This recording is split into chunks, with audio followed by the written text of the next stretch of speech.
Hello friends, welcome back to my channel Shubhranshu Mandal knowledge share. तो friends, आज मैं आपके साथ ईएलएसएस म्यूचुअल फंड के बारे में मैं डिस्कस करूंगा।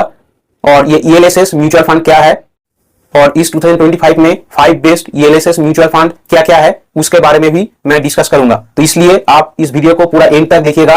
और आप अगर इस चैनल पे नहीं है तो चैनल को सब्सक्राइब करके बेल नोटिफिकेशन ऑल करना मत भूलिएगा, ताकि जब भी मैं कोई पर्सनल फाइनेंस, स्टॉक मार्केट या फिर म्यूचुअल फंड रिलेटेड वीडियो मैं इस चैनल पे डालूंगा, आपको तुरंत आपको नोटिफिकेशन मिल जाएगा। तो चलिए मेन वीडियो को शुरू करते हैं।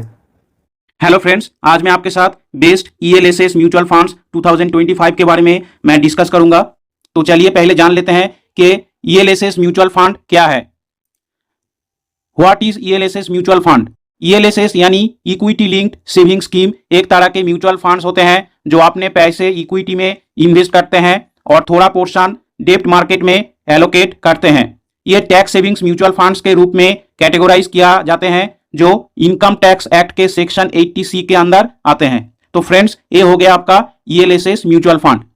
तो फ्रेंड्स, इससे पहले मैंने इस 2025 का बेस्ट म्यूचुअल फंड क्या क्या है उसका वीडियो मैंने बनाया था। आपने अगर वो वीडियो नहीं देखा है तो इस वीडियो के ऊपर आई बटन में और साथ में इस वीडियो का डिस्क्रिप्शन में मैं उस वीडियो का लिंक मैं दे दूंगा, आप जाके एक बार देख लीजिएगा।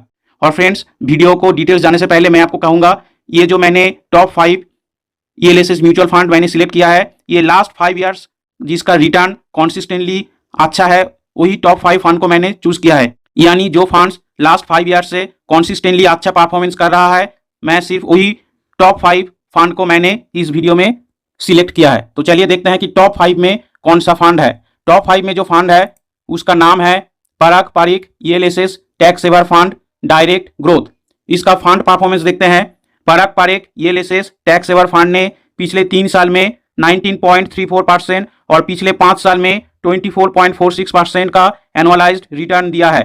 ये फंड पीपीएफएएस म्यूचुअल फंड्स के इक्विटी कैटेगरी के अंदर आता है। इसका मिनिमम इन्वेस्टमेंट अमाउंट देखते हैं। Parag Parikh ELSS tax saver fund में इन्वेस्ट करने के लिए लमसम के थ्रू मिनिमम 500 और सिप के थ्रू 1000 की जरूरत होता है। तो चलिए आप देखते हैं कि टॉप 4 में कौन सा फंड है। टॉप 4 में जो फंड है उसका नाम है SBI long term equity fund direct plan growth. इसका फंड परफॉर्मेंस देखते हैं। SBI long term equity fund ने पिछले 3 साल में 25.79% और पिछले 5 साल में 25.33% का एनुअलाइज्ड रिटर्न दिया है। ये फंड एसबीआई म्यूचुअल फंड्स की इक्विटी कैटेगरी के अंदर आता है। इसका मिनिमम इन्वेस्टमेंट अमाउंट देखते हैं। SBI long term equity fund में इन्वेस्ट करने के लिए लमसम के थ्रू मिनिमम 500 और सिप के थ्रू भी 500 की जरूरत होता है। तो फ्रेंड्स, आप चलिए देखते हैं कि टॉप 3 में कौन सा फंड है। टॉप 3 में जो ईएलएसएस फंड है उसका नाम है Motilal Oswal ELSS tax saver fund direct growth.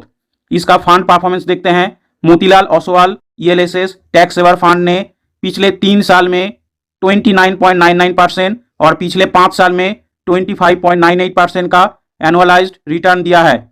ये fund Motilal Oswal mutual funds की इक्विटी कैटेगरी के अंदर आता है।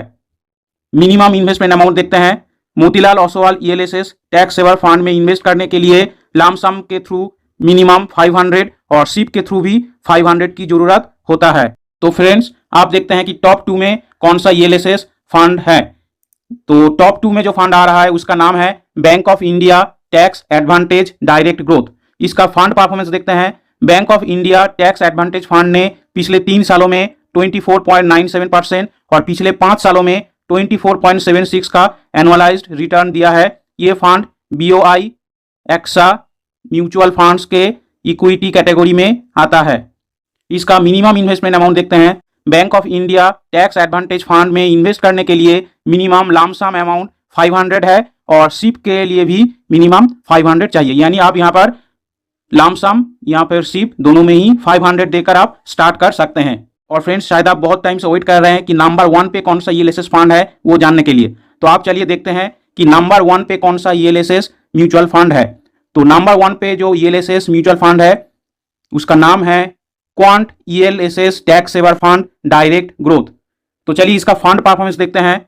Quant ELSS tax saver fund ने पिछले 3 साल में 18.78% और पिछले 5 साल में 32.43% का एनुअलाइज्ड रिटर्न दिया है। ये फंड क्वांट म्यूचुअल फंड्स के इक्विटी कैटेगरी में आता है। तो चलिए इसका मिनिमम इन्वेस्टमेंट अमाउंट देखते हैं। Quant ELSS tax saver fund में इन्वेस्ट करने के लिए मिनिमम लमसम अमाउंट 500 है और सिप के लिए भी मिनिमम 500 चाहिए। यानी आप यहाँ पर लमसम, यहाँ पर सिप जो भी करेंगे 500 से आप ये फंड आप स्टार्ट कर सकते हैं। तो फ्रेंड्स, आपको ये ईएलएसएस म्यूचुअल फंड्स 2025 का वीडियो कैसे लगा आप कमेंट करके जरूर बोलिएगा। तो थैंक यू फ्रेंड्स। तो फ्रेंड्स, मुझे उम्मीद है आपको ये 2025 का बेस्ट ईएलएसएस म्यूचुअल फंड का वीडियो अच्छा लगा होगा। और आपको अगर ये वीडियो अच्छा लगा है तो इस वीडियो को लाइक एंड शेयर करना मत भूलिएगा। तो चलिए आज के लिए इतना ही, फिर मिलते हैं कोई एक नई वीडियो के साथ। तब तक के लिए thank you and take care.